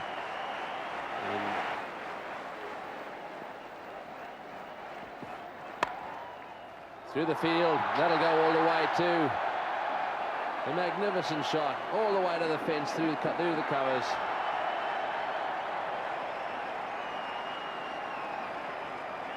Well, they've taken that to 241 now for 3, so the scores are level. They need 1 more run to win this World Cup. That's it, all the way to the boundary for 4. What a victory for the Sri Lankans. A fantastic effort by them. Their players are charging out onto the ground. The Aussies shaking them by the hand.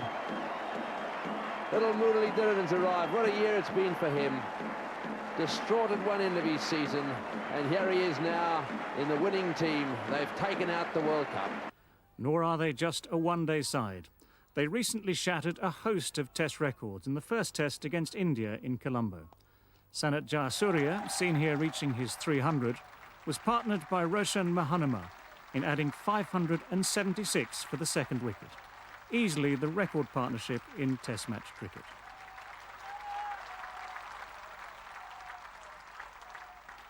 The following morning, 32,000 spectators came to watch Jayasuriya's attempt on Brian Lara's 375.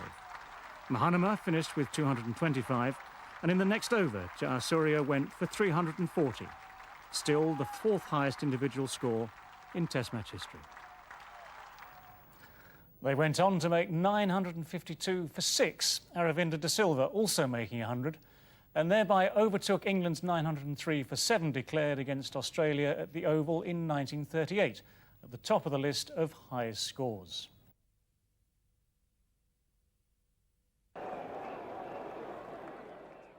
In 1999, Australia were finalists once more, but they gained an easy victory against a lacklustre Pakistan. The real drama had come in the semis against South Africa. McGrath to Klusener. Paul Rifle. Dropped it. That could be 6. We'll wait for the umpire's verdict.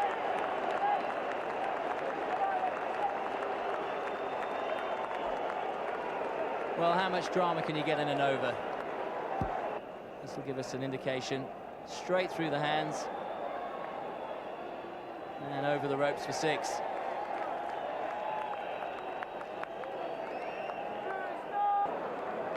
Last ball of the penultimate over. Klusener will be looking for a single. And he gets it.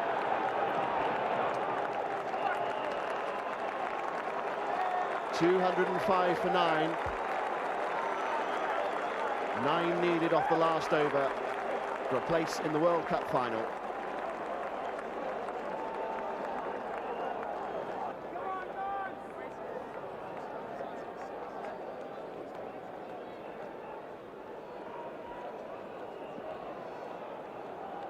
Last over, 9 to win, Fleming to Klusener.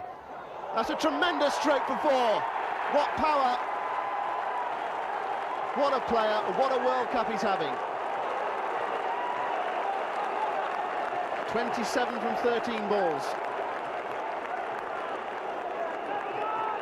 Well, what an amazing cover drive this is. It's unbelievable this man bats at number 8. Shows the depth of this South African side. Fleming's overpitched, tried to get it in the block hole, and it wasn't a bad delivery. It was actually very full. And that's a tremendous shot. Dug out, beating Tom Moody at deep cover.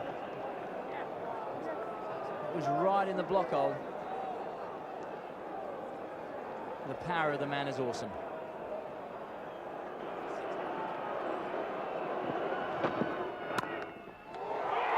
Tremendous blow again, and that's 4 more. What a stroke from Klusener. What can you say about him? Long off had no chance. Well, the Australians in the crowd are speechless. They've got nothing to say. It's right up there. Probably a bit more of a half volley than the last ball, but he's crashed that one, this time to Midoff's right hand. 1 to win then. Not off that ball. Nearly run out. Darren Lehmann with the throw. Donald was backing up too far, looking for the single. What a finish. Well, Alan Donald might smile now, but what was he doing? They got 4 balls to get 1 run. He's just backed up too far, and Lehmann has missed from no more than 6 yards away. Donald's not in the picture. That could have all been over. Australia could have been in the final. They go for it. And Donald's run out, and Australia are in the final. The match has been tied. What a mix-up.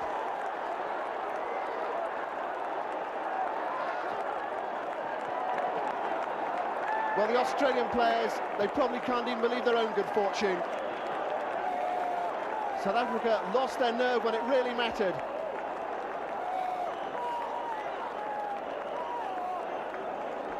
Well, you could understand that off the last ball of the match, but not with 2 balls still remaining. They've gone for a suicide single, and the Australians are through. The South Africans cannot believe it. Australians in the crowd overjoyed. And here it is, right up in the block hole.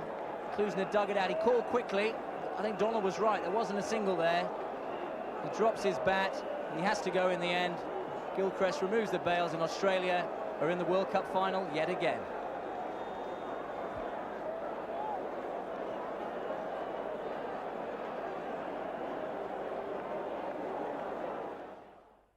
In Test cricket, at least, South Africa have known some very good times against Australia. In 1969, they thrashed the Aussies 4-0. They were then arguably the best team in the world, fielding many great players. Pollock, Proctor, Barry Richards and Barlow among them. It takes Irvin and Lance only 50 minutes to put on 73, and in this period, the Australians failed to hang on to important catches.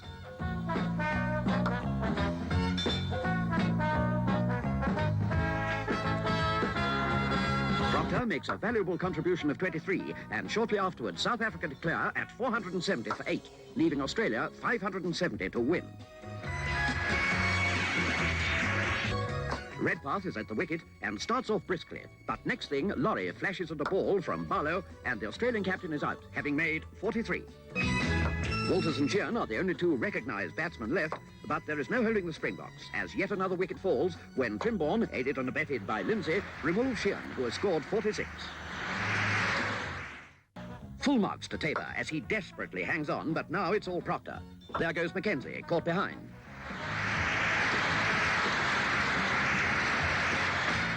Gleeson bowled first ball. Last man out is Connolly, and Bucker appropriately ends the series by taking the final catch to send the Aussies crashing to a 323-run defeat, one of the heaviest in the history over Australia. South Africa win the series 4-0, a clean sweep for the first time. Well done, Springboks. Little did anyone know that this would be their last Test match for 21 years. They were due to tour England in 1970, but before they arrived, anti-apartheid protesters made their feelings known in various ways. And after South Africa had refused England's Basil d'Oliveira entrance to their country, they were finally banned from international sport.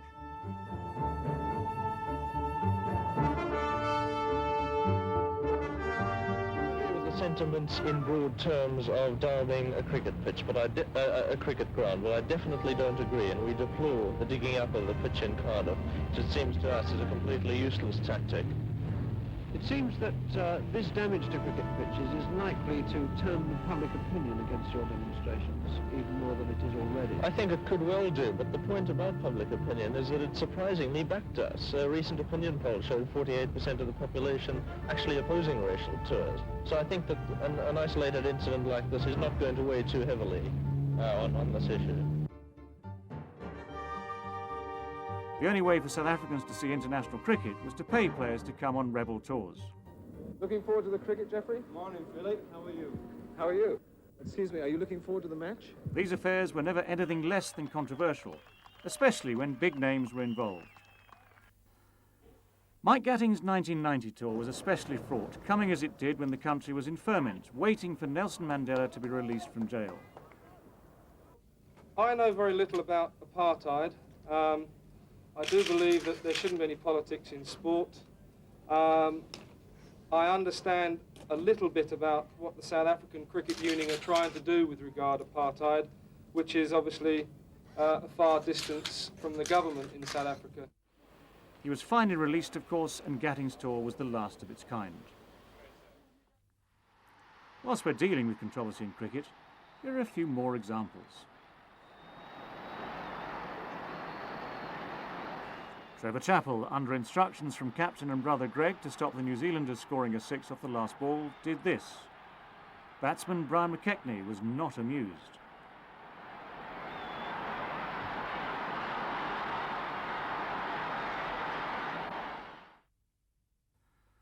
Another Australian, Dennis Lilly, also found himself unpopular with the opposition when experimenting with a new type of bat. His aluminium bat, which he's using today, used the wood one yesterday, but has come out today now with that new aluminium bat of his.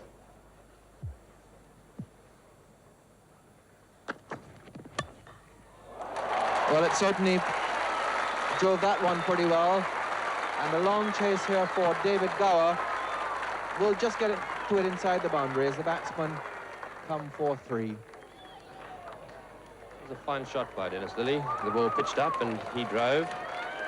And that did hit the middle of the bat, and very nearly went for 4.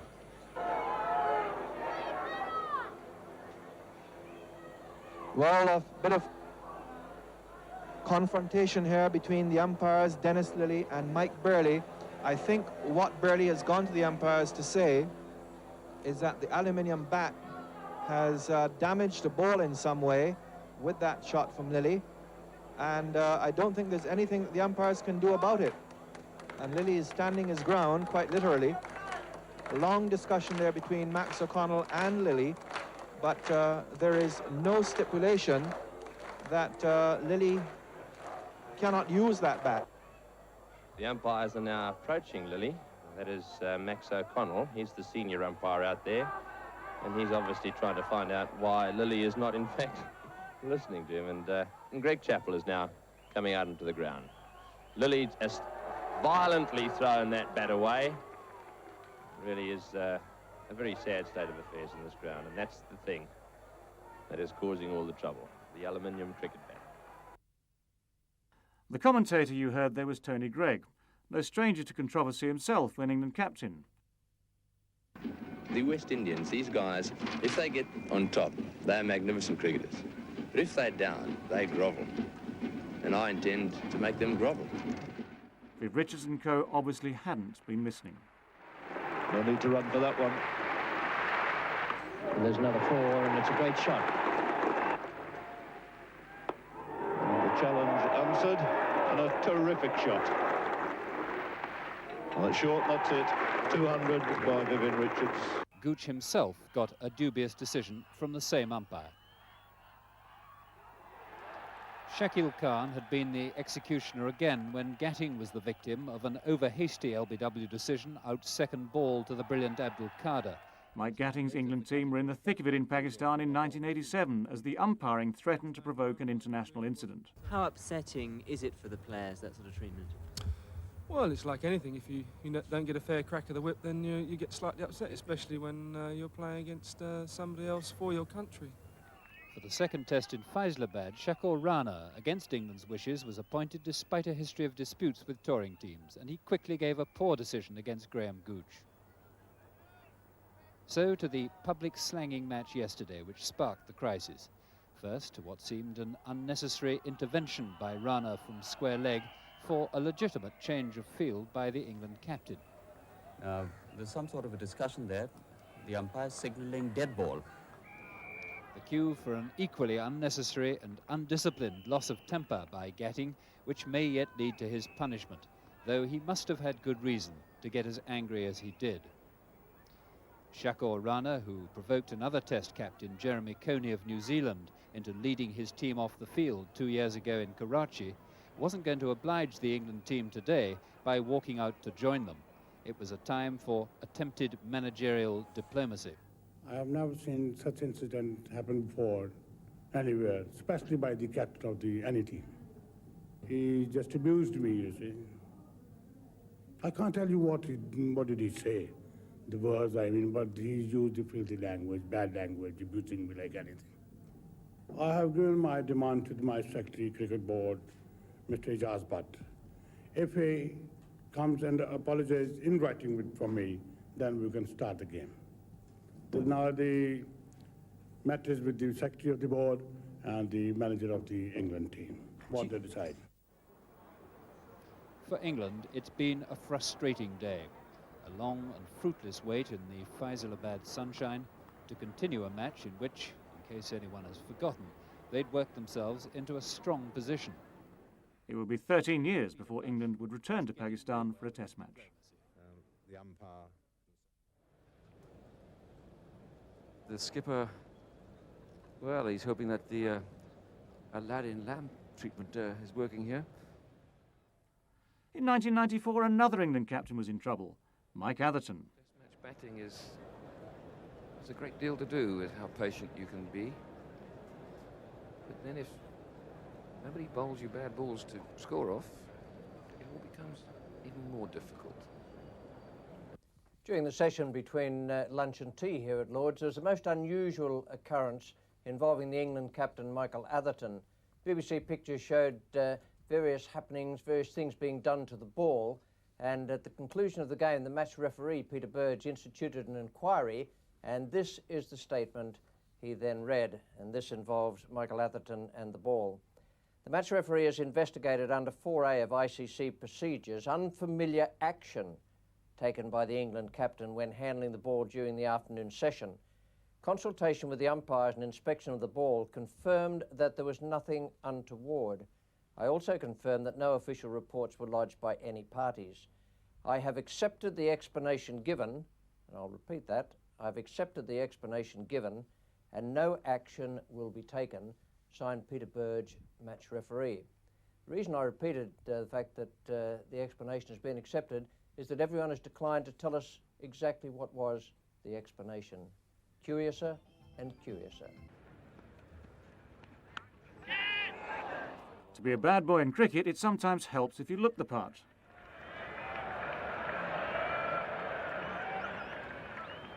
Big Bad Merv. That's what they call him. First short ball, digs it in, gets up high, gloves Mike Atherton, went anywhere. Really didn't know where it had gone.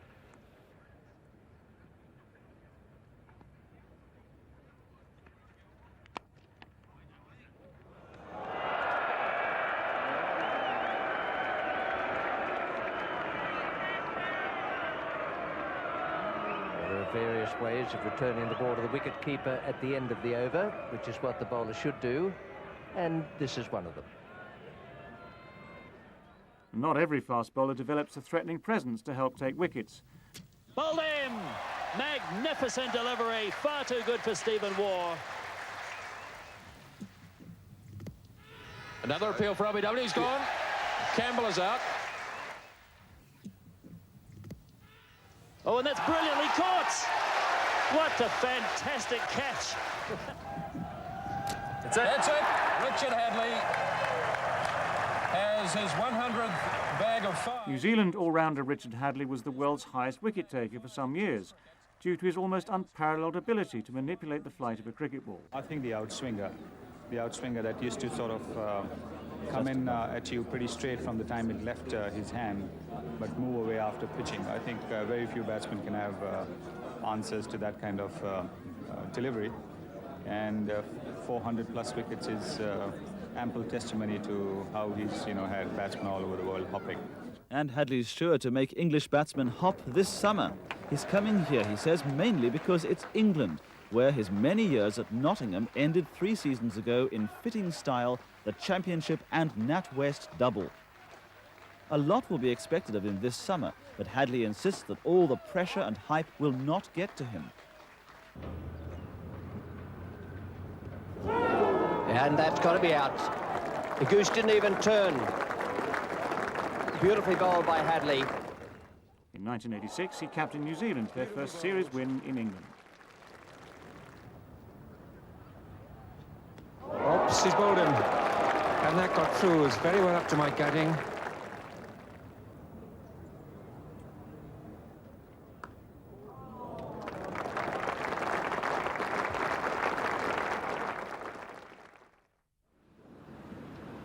He bowed out of the game in 1990 in the most perfect manner possible.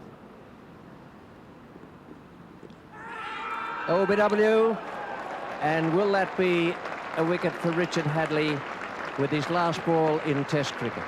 He joined a very select group of players who've done that. He remains New Zealand's greatest contribution to world cricket.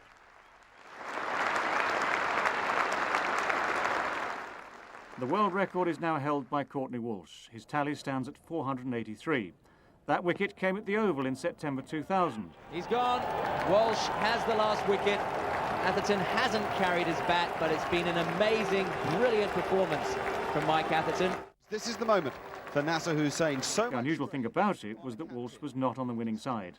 England had their hands on the Wisden Trophy for the first time since 1969. The series was gripping, fluctuating from match to match, session to session even. At Lord's, England were able to avenge that humiliating 46 all-out. And they won the 100th Test match staged at HQ in a thrilling finale. 60 for 8, 28 needed for victory. Great shot! Great shot! It's gone for 6. 20 to win. And that's 4 more. That's 4 more. Over mid-on. Mid-off's coming round. He's not going to get there. 16 to win. Dominic Cork could end up the hero.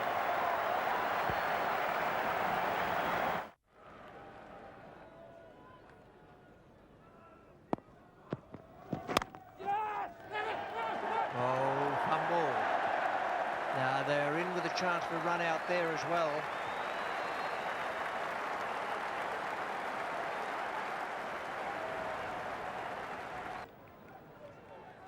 Scores tied.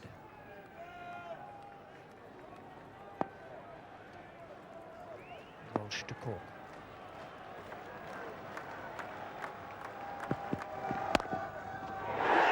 That's it. That is a magnificent victory and a wonderful cricket match played by 2 splendid teams. Then at Headingley, Andrew Caddick did this in 1 over. All 4 wickets in the over to Andy Caddick. Full-length delivery coming in to Ridley Jacobs. Another full-length delivery getting rid of Nixon McLean. Importantly, another full-length delivery. Curtly Ambrose this time. And again, full-length, disturbing the off stump of Ryan King.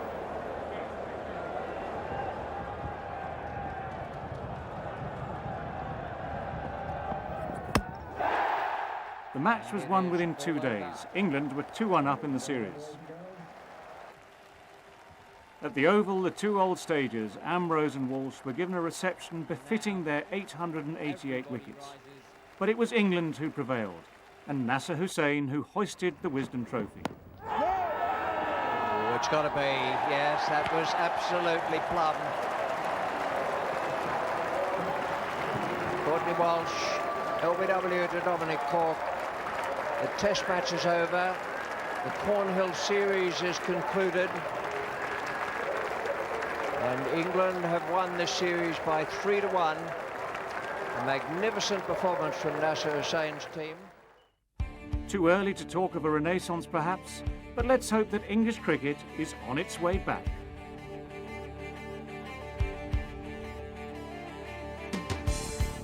Well, it's certainly been an extraordinary 100 years of cricket. Now, if I had to pick 2 men from that period as my outstanding men, they'd be Sir Don Bradman and Sir Garfield Sobers.